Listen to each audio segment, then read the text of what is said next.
Bismillahirrahmanirrahim. Assalamualaikum warahmatullahi wabarakatuh.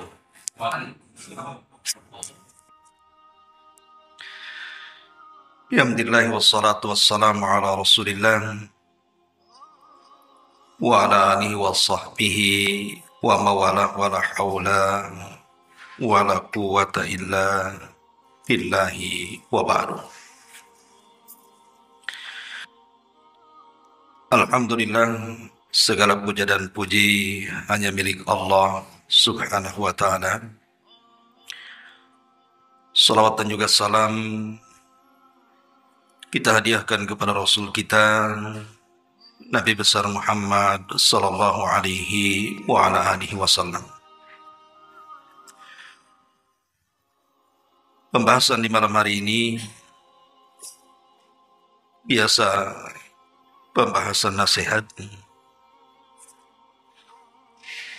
di mana kita akan membahas tentang 8 perkara yang harus dikeluarkan dari rumah-rumah kaum muslimin. Karena 8 perkara ini bisa menghilangkan berkah di dalam rumah. Bahkan para malaikat rahmat tidak akan masuk ke rumah tersebut. Apa saja 8 perkara yang disebutkan para ulama yang tidak boleh ada dalam setiap rumah muslim dan harus dikeluarkan? Ma'asyiral muslimin wal muslimat rahimani wa rahimakumullah. Tidak memperpanjang mukaddimah. Pertama, tentu perkara yang merusak akidah. Seperti jimat-jimat dan tangkal-tangkal tidak boleh ada pada rumah setiap muslim. Karena ini akan merusak akidah. Karena banyak di rumah-rumah kaum muslimin yang mereka tidak paham tentang hukum menggantungkan jimat. Sadar apapun tidak, maka sebagian mereka telah terjerumus kepada syirkul akbar. Walaupun dalam hal ini memang para ulama sendiri berselisih pendapat tentang hukum menggantungkan jimat itu.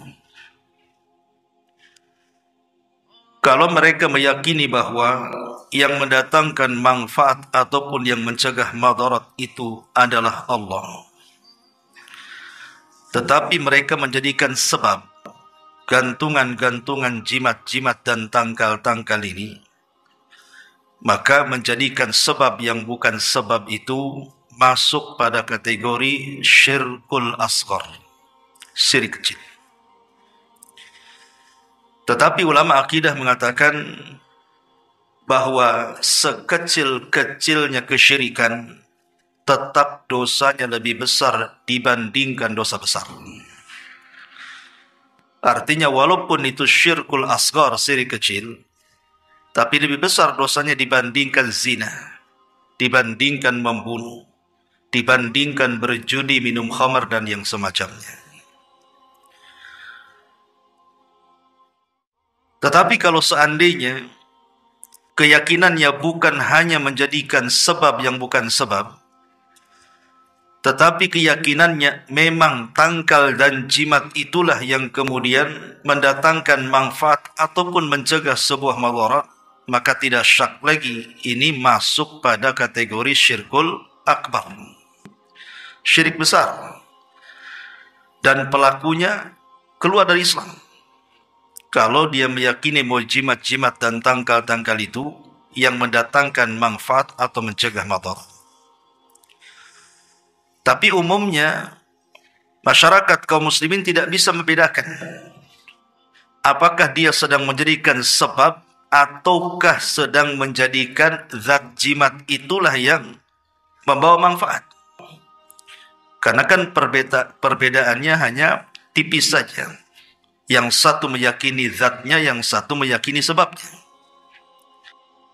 Tapi secara umum biasanya orang yang sudah yakin dengan tangkal dan jimat itu, maka biasanya mereka jatuh kepada syirkul akbar, jarang jatuh kepada syirkul asghar itu.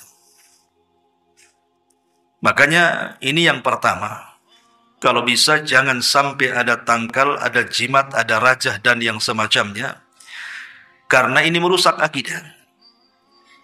Dan penghuninya telah melakukan dosa yang paling besar. Dan dipastikan tidak akan ada keberkahan dalam rumahnya. Ini yang pertama. Kemudian yang kedua, tidak boleh dalam rumah-rumah kaum muslimin bahkan harus dikeluarkan adalah gambar-gambar yang bernyawa. Dan itu paling banyak di tengah-tengah kaum muslimin. Gambar-gambar yang bernyawa itu digantung, dijadikan semacam lukisan atau mungkin foto-foto dan begitu seterusnya. Kemudian diletakkan di dinding-dinding. Entah di ruangan tengah, di ruangan tamu, entah di kamar kan gitu. Maka menempelkan gambar yang bernyawa, maka ini bisa menjadikan rumah itu dicabut berkahnya. Karena malaikat tidak akan masuk ke rumah yang ada gambar yang bernyawa. Dan itu berdasarkan hadis Nabi SAW mengatakan, la tadkhulul malaikatu baitan fihi kalbun wala suratun. Malaikat tidak akan masuk rumah yang di dalamnya terdapat anjing ataupun gambar lukisan. Yang dimaksud gambar di sini, menurut para ulama seperti Syekh Utsaimin, Syekh bin Baz dan yang lain yang mengatakan artinya makhluk-makhluk yang bernyawa. Tetapi selain gambar makhluk-makhluk yang bernyawa, umpamanya pemandangan, gambar gunung, gambar sungai, gambar lautan, gambar taman, gambar rumah dan begitu seterusnya, maka ini tidak termasuk. Makanya kalau rumah kita ingin dimasuki malaikat rahmat, karena yang membawa berkah ke dalam rumah itu kan malaikat rahmat. Jadi, kenapa berkah dalam rumah seorang muslim itu meluas? Itulah karena banyak dimasuki malaikat rahmat. Lah Nabi SAW mengatakan, tidak akan masuk malaikat yang rumahnya terdapat anjing dan gambar. Maka sebaiknya kalau masih meletakkan gambar-gambar, apakah itu gambar keluarga, foto-foto keluarga, sebaiknya ditanggalkan. Kalaupun dibilang sayang untuk dibuang, kan bisa ditaruh di album umpamanya.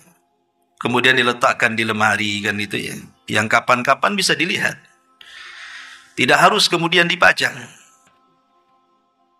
Apalagi lukisan-lukisan gitu ya, yang memang menyerupai gambar-gambar yang bernyawa, itu juga sama. Maka sebaiknya tidak dipajang. Ma'asyiral muslimin wal muslimat rahimani wa rahimakumullah. Kemudian juga, selain daripada itu, yang ketiga adalah patung-patung. Kecuali patung-patung ini semacam boneka yang dihinakan untuk permainan anak-anak, sebagian para ulama bolehkan. Dan ada biasanya antum belikan boneka untuk anak-anak, maka ulama memberikan rukhsah. Walaupun demikian, kalau seandainya antum menghapus mukanya atau mencopot matanya, itu lebih baik lagi kan begitu ya, supaya tidak nampak kepalanya. Karena sebuah hadis dijelaskan dari Nabi SAW ketika Jibril hendak mendatangi rumah beliau, tiba-tiba Jibril kan masuk. Dia tidak mau masuk. Bayangkan Jibril aja tak mau masuk ke rumah Nabi lagi ya. Maka Nabi SAW bertanya kepada Jibril, kenapa dia tidak masuk? Apa jawabannya? Annahu kana fil baiti kiramun sidri fithin tamathil wa kana fil baiti kalbun famuz bi ra'sit tamathil alladhi fil baiti yuqta'u fayasiru kahayati syajarati wamur bis sitri fal yuqta' fal yaj'al minhu wasadataini manbu'zataini tuta'ina wamur bil kalbi fayukhraj. Di dalam rumah itu terdapat tirai dari kain tipis yang bergambar patung. Dan di dalam rumah itu terdapat seekor anjing. Perintahkan agar gambar kepala patung yang berada di pintu rumah itu dipotong, sehingga bentuknya menyerupai pohon. Dan perhatikanlah agar tirai itu dipotong dan dijadikan 2 buah bantal untuk bersandar. Dan perintahkan agar anjing itu dikeluarkan dari rumah. Artinya kalau seandainya ada patung ataupun ada gambar, dibolehkan kalau seandainya tanpa kepala, gitu maksudnya. Atau kepalanya tidak jelas. Karena kalau seandainya dalam bentuk asli pun manusia tidak ada kepala, pasti mati. Dan bukan manusia kan itu. Makanya ada hadis yang mengatakan as-suratu fi ra'si, bahwa gambar itu terletak pada kepala. Ya. Jadi maksudnya di sini patung-patung yang tidak boleh ada di rumah-rumah kaum muslimin itu patung yang dipajang maksudnya. Tapi kalau maksudnya patung-patung itu dalam bentuk boneka yang dihinakan, maka sekali lagi sebagian ulama memberikan rukhsah. Tidak mengapa, karena kan sifatnya dihinakan.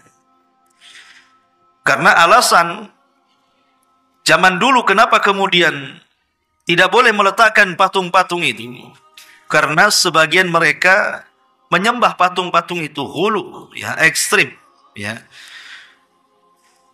Kalaupun seandainya ada yang beralasan kan kita tidak menyembahnya, walaupun tidak menyembahnya itu tasyabbuh bil kufar namanya, menyerupai orang kafir. Ya, maka apalagi kalau patung-patung itu sebagiannya diletakkan itu dalam bentuk patung-patung yang disembah oleh orang-orang di luar daripada Islam, maka lebih haram lagi, tidak boleh. Maka sebaiknya dibersihkan, kecuali mungkin mainan anak-anak. Selain itu, maka dilarang. Sebaiknya jangan ada di rumah-rumah kaum muslimin. Termasuk juga yang keempat adalah beberapa rumus dari agama lain. Seperti ada kaos-kaos yang bergambar salib umpamanya kan, atau simbol-simbol tertentu, simbol-simbol LGBT, ada macam gambar pelangi atau apa istilahnya ya. Ya. Maka sebaiknya tidak ada dalam rumah kita itu. Karena para ulama sudah membahas perkara ini, dan Asy-Syaikh Utsaimin rahimahullahu taala mengatakan kalau memang jelas-jelas bahwa gambar itu berbentuk salib, jelas-jelas berbentuk salib ya, bukan sebuah hiasan dalam pakaian. Pamannya ada semacam gambar kok nampak ada salibnya. Kalau tujuan salib yang digambar itu bukan memang semata-mata memang itu rumus dari rumus orang-orang kafir, tidak masalah. Seperti mamanya kusen jendela kan gini kan. Kan ada tuh kusen jendela tuh, dia tengahnya cuman gini saja nampak salib. Itu kan tidak bermaksud membuat salib ya. Memang begitu bentuknya. Ya. Jadi kata Syekh Utsaimin, kalau maksudnya semacam hiasan dalam rumah dan tidak dimaksudkan rumus daripada orang-orang kafir, maka tidak mengapa. Tapi kalau seandainya itu rumus-rumus daripada orang-orang kafir, maka dilarang. Entah nempel di kaos gitu ya, entah mungkin dalam bentuk bendera atau apa namanya, maka sangat dilarang. Karena bagaimanapun di antara makna kalimatul la ilaha illallah adalah adanya wala wal bara, supaya kita meletakkan loyalitas kepada Allah, kepada Rasul, dan kepada orang-orang yang beriman, dan kita memusuhi musuh Allah, musuh Rasul, dan musuh orang-orang yang beriman. Ya, jadi izzah kaum muslimin itu akan bangkit ketika dalam segala hal menyelisihi mereka. Makanya Nabi SAW itu dalam segala hal ingin menyelisih orang kafir. Sampai ketika bicara tentang uban, rambut putih yang di kepala, Nabi SAW bertanya kepada para sahabat, Bagaimana uban-ubannya orang-orang Yahudi itu? Bagaimana uban-ubannya orang Yahudi? Sahabat mengatakan Rasul mereka membiarkan memutih.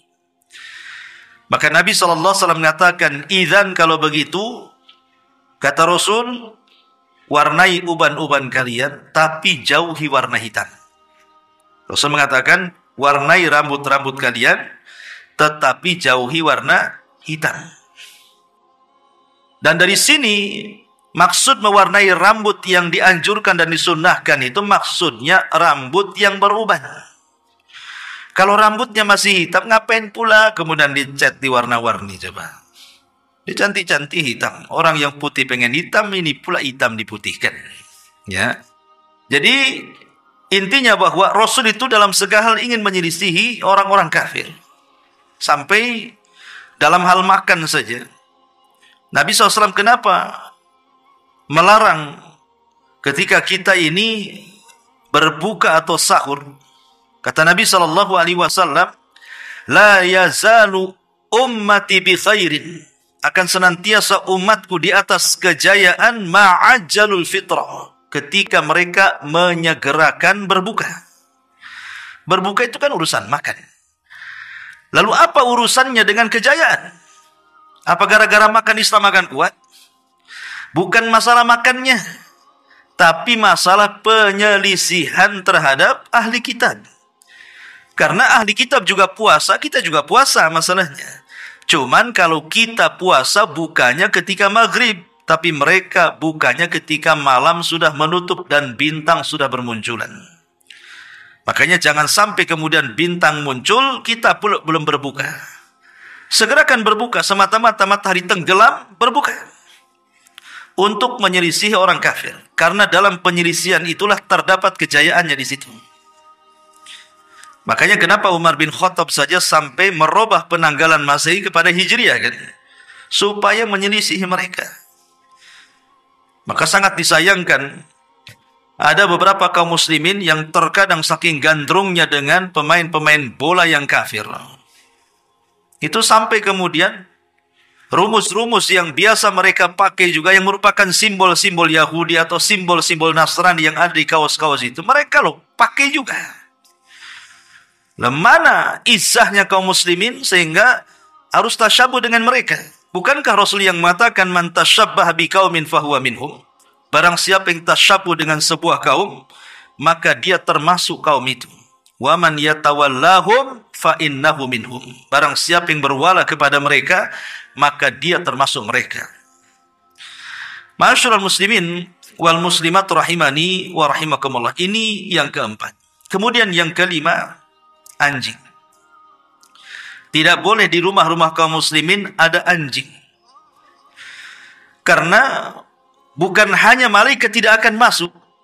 Jadi malaikat rahmat tidak akan masuk ke rumah yang memelihara anjing.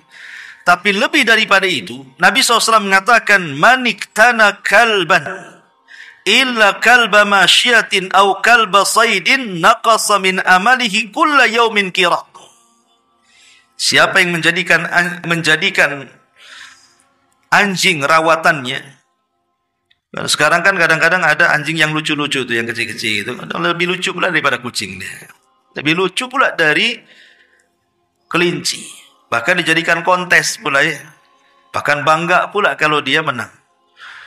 Padahal Nabi SAW mengatakan siapa yang menjadikan anjing rawatannya, kecuali, ada pengecualiannya, kecuali anjing untuk menjaga ternak, illa kalba masyiatin, ataupun anjing untuk berburu, maka ini tidak mengapa. Itu pun dengan syarat tidak boleh diletakkan dalam rumah kan. Harus di kebun lah, taruh di kebun gitu. Ataupun anjing penjaga tanaman. Kalau selain 3 anjing ini, maka Rasulullah SAW mengatakan sesiapa yang menjadikan anjing rawatannya kecuali 3 anjing ini, niscaya berkuranglah 1 qirat pahalanya dalam setiap harinya. Arti qirat itu, ketika Nabi SAW bicara tentang keutamaan orang yang menyalatkan jenazah dan menguburkannya. Apa kata Rasul? Kalau hanya menyalatkan dapat 1 qirat. Kalau sampai menguburkan dan menyalatkan maka dapat 2 qirat. Sahabat bertanya, apa itu qirat wahai Rasul? Rasul mengatakan mislu jabalil Uhud. Qirot itu sama besarnya dengan gunung Uhud. Itu 1 qirot artinya. Berarti kalau 2 qirot sama dengan 2 gunung Uhud. Berarti di sini barang siapa yang menjadikan anjing peliharaannya, kecuali 3 anjing tadi, maka setiap hari berkurang pahalanya 1 qirot, artinya setiap hari pahalanya berkurang sebesar gunung Uhud. Bayangkan, dalam sehari saja kita belum tentu mendapatkan pahala sebesar itu. Ya, dalam sehari loh kita beramal saleh, belum tentu kita mendapatkan pahala seperti itu. Tapi orang yang memelihara anjing sudah jelas berkurang pahalanya segitu. Belum lagi kemudian masuk kepada bab idha'atul mal.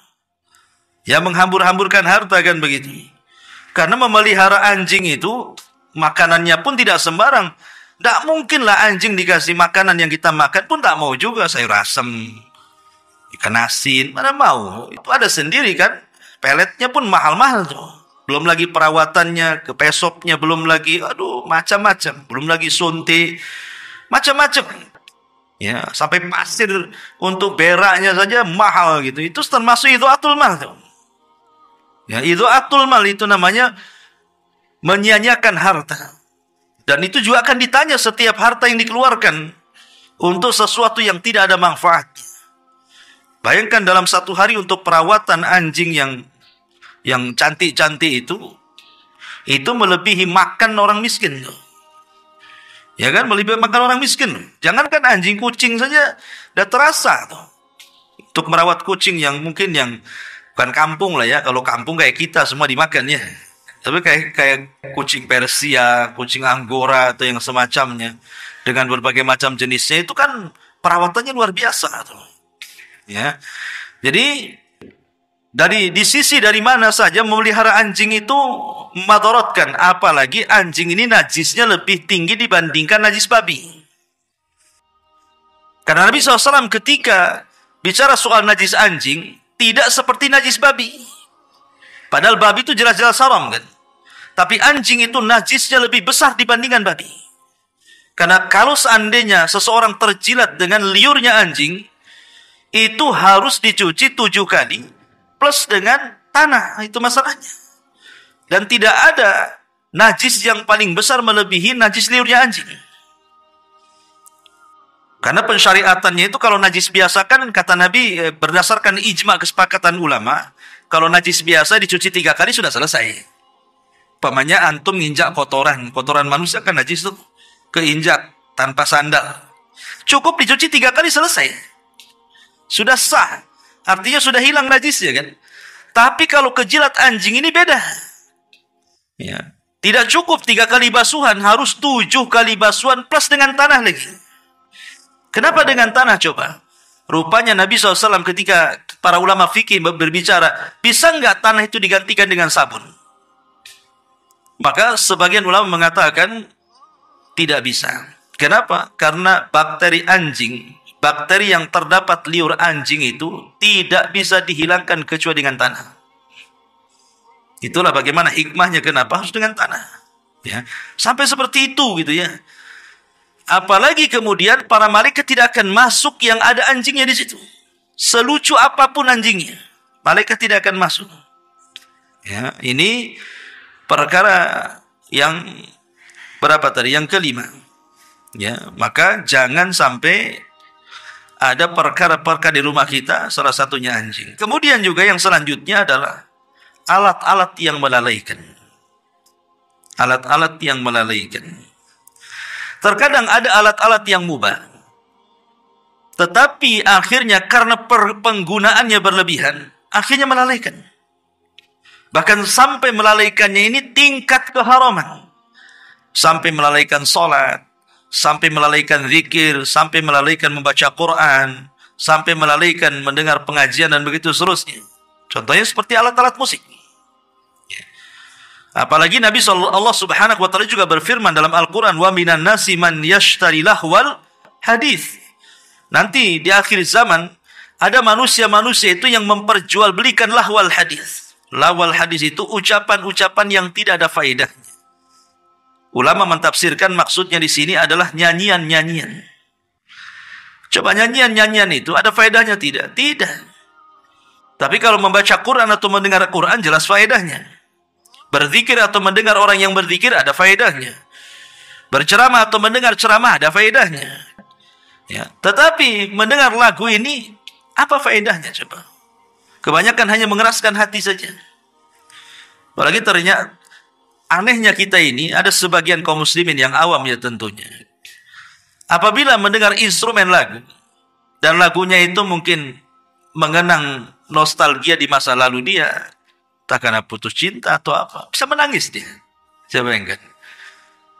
Liriknya saja buat dia menangis. Aneh itu. Tapi kalau ayat Al-Quran dibacakan, tak ada satu tetes pun dia keluar air mata.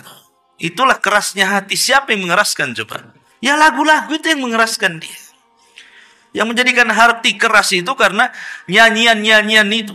Makanya tidak akan ketemu Quran dengan nyanyian itu. Tidak akan ketemu satu ke barat, satu ke timur. Orang yang dicintakan nyanyian pasti dibencikan Quran. Orang yang dicintakan Quran pasti dibencikan nyanyian. Itu sudah matematika, itu 1 tambah 1 2. Karena itu perkara yang berseberangan masalahnya.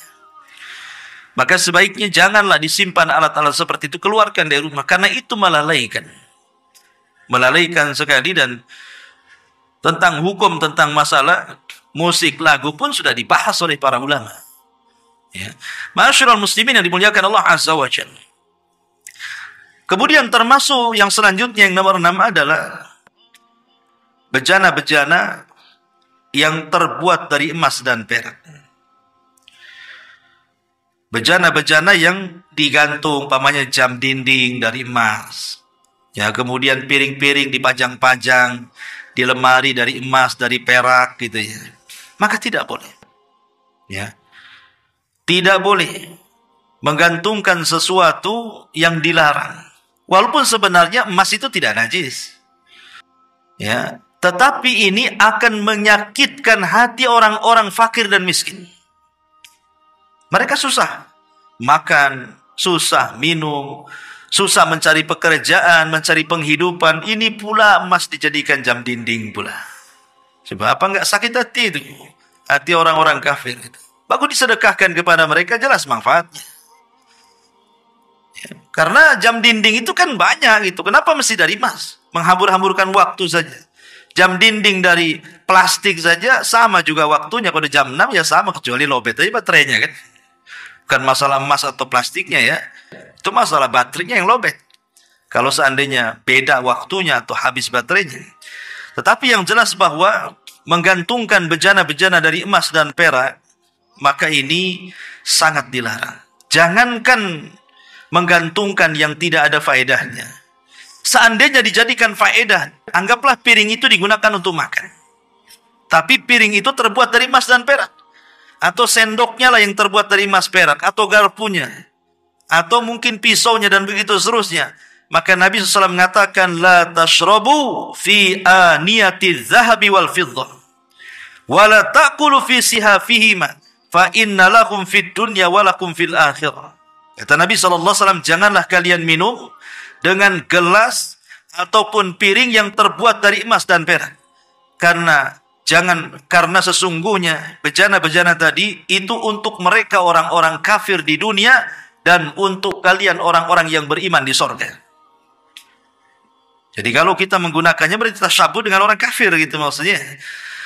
Maka apalagi kalau sampai digantung, tidak digunakan, nah itu bukan hanya menyakiti orang-orang yang miskin saja, tetapi jelas hukumnya sangat diharamkan. Maka sebaiknya jangan menggantung hal-hal yang seperti itu. Ini juga perkara-perkara yang tidak boleh ada pada rumah kita. Ya. Kemudian juga termasuk kotoran-kotoran. Kotoran-kotoran, sampah-sampah di rumah kita itu. Ya, makanya antum cari istri itu yang pembersih. Jangan pengotor. Kita suami saja kadang-kadang kebanyakan pengotor lah kalau suami kan. Ya, rata-rata lah. Pulang ke rumah, ganti pakaian, bukan diletakkan, dilempar. Entah kemana tuh, entah ke kolong-kolong. Golong-golong ranjang. Kalau kadang laki-laki ini, kalau dia tidak rapi ya seperti itu kehidupannya. Ditinggal istri seminggu itu rumah kayak kapal pecah tuh biasa. Udah ngotor sana sini ya. Masak mie itu kalau istri cuman cukup kuali. Kita dikeluarkan semua pekakasnya itu. Udah masak malas nyuci pula ya kan. Lah ini pengalaman. Jadi memang seperti itu. Jadi kotoran-kotoran itu harus dibuang dalam rumah itu. Karena bagaimanapun malaikat tersakiti dengan bau-bau dalam rumah yang bau busuk yang kita sendiri kalau menciumnya tidak suka. Makanya Nabi SAW mengatakan, Innal malaikata yata'adza mimma yata'adza bihi banu Adam. Sesungguhnya malaikat itu tersakiti dengan apa yang Bani Adam juga tersakiti. Nah, salah satu ketika para ulama mensyarah hadis ini, maksudnya adalah malaikat itu tidak suka dengan bau-bau busuk sebagaimana kita juga tidak suka dengan bau-bau busuk itu. Maka hilangkan kotoran-kotoran dalam rumah. Apalagi itu tempat daripada tempat-tempat setan. Karena setan itu suka di tempat-tempat kotor. Ya, ini juga di antara perkara-perkara yang sebaiknya dihindari. Ya. Kemudian juga sebagian para ulama mengatakan jangan sampai di rumah kita itu ada kamar-kamar yang dibiarkan kosong. Ada kamar-kamar yang dibiarkan kosong, kecuali mungkin kamar itu memang sengaja untuk gudang kan lain, memang ada manfaatnya. Mungkin buat kamar, satu kamar untuk gudang semua di situ. Ya. Tapi kalau ada kamar-kamar yang kemudian di situ kosong, penghuninya cuman 2 orang saja suami istri, kamarnya pula 4 kan gitu. Maka solusinya kata para ulama, maka jadikanlah kamar-kamar kosong itu entah mungkin dijadikan musola. Ya, kalau memang tidak ada musola, jadikan satu kamar musola. Atau mungkin sekali-kali dijadikan sholat sunnah di situ, atau sekali-kali mengaji di situ. Ya, karena kamar-kamar itu bisa saja kemudian dihuni oleh setan.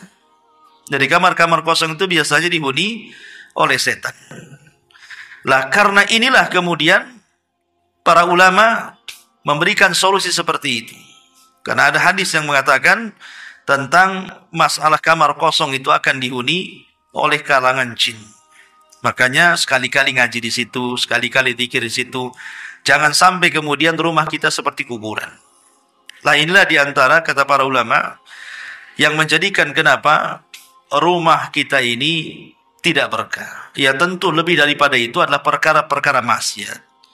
Seperti khamar itu sudah jelas harus dikeluarkan. Ya, perkara-perkara kemaksiatan kepada Allah Azza wa Jalla, ataupun mungkin baju-baju seksi yang tujuannya bagi wanita itu bukan untuk menyenangkan suami, tapi sengaja baju-baju seksi itu dikoleksi hanya untuk dipakai kemudian pamer di luar rumah, hanya untuk memamerkan auratnya. Maka sebaiknya tidak perlu dipajanglah baju-baju kurang bahan itu. Ngapain pula baju-baju sobek itu, ngapain pula taruh-taruh di situ? Karena itu wasilah kemaksiatan. Kecuali kalau baju seksi itu untuk menyenangkan suami, ya tidak masalah, kan itu ya. Ya pengen jadi artis dalam rumah ya tidak apa-apa, kan suami kita aja yang nonton kan. Orang lain tidak nonton. Tapi kalau yang dimaksud memajang pakaian-pakaian seksi itu hanya untuk keluar, menampakkan aurat, maka ini wasilah yang diharamkan. Pokoknya apa saja wasilah yang menjadikan orang berbuat maksiat, keluarkan di rumah. Karena itu yang menjadikan rumah kita tidak mendatangkan berkah sama sekali. Ma'asyiral muslimin wal muslimat rahimani wa rahimakumullah. Lalu bagaimana caranya supaya kita ini mampu mendirikan rumah ini menjadi rumah yang penuh dengan berkah? Ya selain mengeluarkan benda-benda tadi, tentu ada hal-hal yang harus dipahami. Pertama, jangan jadikan rumah itu tidak pernah disolati. Jangan sampai rumah itu kosong dari sholat. Kata Nabi SAW, al-baitu ij'alu min salatikum fi buyutikum. Ij'alu min salatikum fi buyutikum. Wa la tattakhiduha kuburan. Dalam hadis yang dikeluarkan Bukhari dan Muslim dari hadis Ibnu Umar radhiyallahu anhu dari Nabi SAW mengatakan, jadikan di antara solat-solat kalian itu dilakukan di rumah-rumah kalian, dan jangan jadikan rumah kalian seperti kuburan. Yang dimaksud di sini adalah solat sunnah. Jadi memperbanyak solat sunnah di dalam rumah maksudnya. Sebab kalau solat wajib bagi laki-laki di masjid, bagi wanita di rumah. Tapi laki-laki pun boleh memperbanyak solat di rumah, yang dimaksud adalah solat nafilah. Kenapa demikian? Karena rumah yang tidak disolati, maka Nabi SAW mempermisalkan dengan kuburan. Apa bedanya rumah antum dengan kuburan? Gitu maksudnya. Nggak ada bedanya. Ya. Jadi biar rumah kita tidak seperti kuburan, maka perbanyak sholat sunnah di situ. Kan sholat sunnah banyak. Ada sholat duha, ada sholat witir, ada tahajudnya, ada sholat sunnah wudhu. Banyaklah sholat sunnah yang bisa kita kerjakan di rumah ini. Dan hadis ini juga mengatakan, ketika Rasulullah SAW mengatakan jangan seperti kuburan, berarti di sini ada mafhum mukhalafah, tidak boleh sholat di kuburan. Tapi sholat di rumah maksudnya, jangan seperti kuburan, kan itu ya. Berarti di sini dipahami bahwa tidak disyariatkan sholat itu di kuburan. Sholat itu di masjid atau di rumah. Ini yang pertama. Kalau ingin berkah rumah kita, maka perbanyak sholat di dalam rumah. Kemudian yang kedua, ya, bil imani wat taqwa, dengan mengokohkan iman dan juga ketakwaan para penghuninya. Di dalam surah Al-A'raf ayat 96 Allah mengatakan, walau anna ahlal qura amanu wattaqau lafatahna alaihim barakatim minas sama'i wal ardi. Kalaulah penduduk negeri itu mau beriman dan bertakwa, maka kami akan bukakan kepada mereka barakah dari langit dan barakah dari bumi. Maka orang yang kemudian mendorong keluarga itu untuk menjaga iman dan ketakwaannya, maka di situ letak berkahnya. Allah akan mudahkan segala urusan yang ada dalam rumah itu. Ini yang kedua. Kemudian yang ketiga, bisidqi fil muamalati. Ada kejujuran dalam muamalah. Ada kejujuran dalam bermuamalah di dalam rumah itu. Artinya antara hubungan suami dengan istri, hubungan anak dengan orang tua, kan itu ya. Harus ada kejujuran di situ. Sebab ketika kemudian dusta menyebar di tengah-tengah rumah tangga, walaupun ada dusta-dusta yang dibolehkan. Ada dusta-dusta yang dibolehkan. Bahkan sebagian dusta itu justru dianjurkan kalau dalam rangka keharmonisan saja. Tapi dusta-dusta yang lainnya yang fatal, yang terkadang mengakibatkan pertengkaran hebat, itu dilarang. Tidak boleh. Pemain seorang istri berdusta kepada suaminya. Dia ngomong begini, bang, itu suami tetangga itu, kalau saya lewat, saya dipandangi terus. Apa enggak? Padahal enggak sebenarnya. Mungkin suami tetangga ya, iya mandang, tapi enggak dipandangi terus kan itu. Apa enggak panas tuh suaminya? Kurang ajar diganggu istri saya. Akhirnya kan bertengkar kan. Nah ini kan dusta yang menjadikan masalah rumah tangga jadi. Ya maka bermuamalah dengan cara yang jujur. Kemudian bita'allumil Qur'ani wa qira'atihi. Kalau rumah ingin berkah, belajar Quran, pelajari Quran atau baca Quran di situ. Karena rumah-rumah yang ingin dijauhkan daripada setan, karena kan yang membuat bencana dalam rumah itu kan setan. Siapa lagi dalangnya? Nggak perlu kita cari kambing hitam, jelas kambing hitamnya itu. Kalau setan, siapa lagi yang menjadikan rumah orang tidak berkah itu? Maka Rasul mengatakan, la taj'alu buyutakum maqabir, wa innal baita allati tuqra'u fihi suratul baqarati la yadkhulu syaitanu. Kata Nabi SAW, jangan kau jadikan rumah-rumah kalian seperti kuburan. Sesungguhnya rumah yang dibacakan padanya surah Al-Baqarah, maka tidak ada setan yang masuk di rumah itu. Dalam hadis yang dihasankan oleh Syekh Albani rahimahullahu ta'ala, beliau mengatakan, thalatha layadin, 3 malam. Jadi kalau hari ini kita baca surah Al-Baqarah, berarti 3 malam berikutnya setan akan lari dari rumah. Berarti akan datang setelah 3 malam. Ya baca lagi Al-Baqarah, nanti hilang lagi 3 hari. Ya. Jadi ada yang mengatakan 3 malam dalam riwayat. Seperti yang riwayat yang dihasankan oleh Syekh Albani mengatakan thalatha layalin, selama 3 hari. Dari situ menunjukkan bahwa secara umum membaca Quran atau secara khusus surah Al-Baqarah itu bisa mengusir setan dari rumah. Karena setan itulah yang menjadikan berkah tercabut dalam rumah. Banyak-banyak baca Quran. Makanya pernah saya ceritakan dulu kan, tentang seorang yang menyihir wanita. Tapi wanita itu setelah disihir biasa-biasa saja.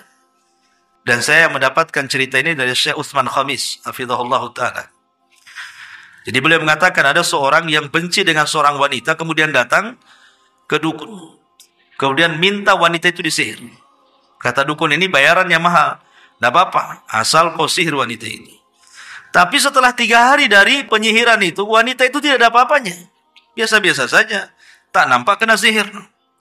Akhirnya orang ini marah ke dukun tadi. Dan mengatakan, Pak dukun, saya sudah bayar mahal untuk menyihir wanita itu. Kenapa wanita itu sehat-sehat saja? Kenapa tidak lumpuh? Kenapa tidak sakit? Kenapa tidak mati? Maka tiba-tiba dukun itu malah mengembalikan maharnya. Dan mengatakan, aku tidak sanggup, katanya.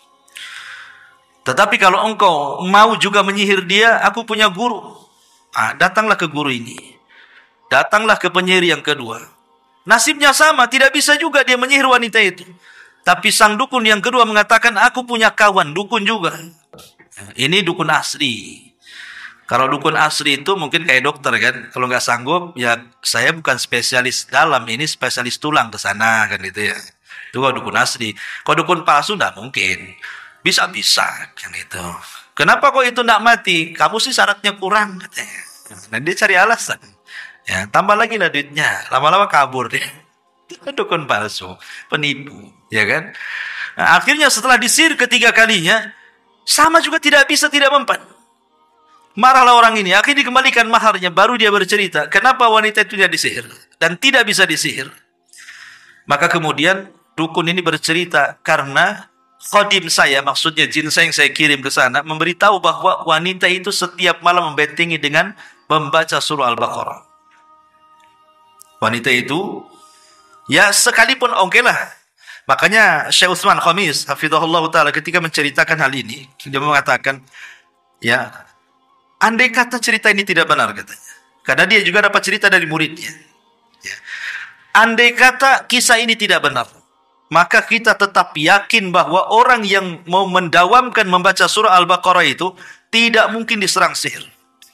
Karena hadis Nabi SAW mengatakan, fa inna akhdaha barakatun wa inna tarkaha hasratun wa la tastati'u hal batolatus saharatu.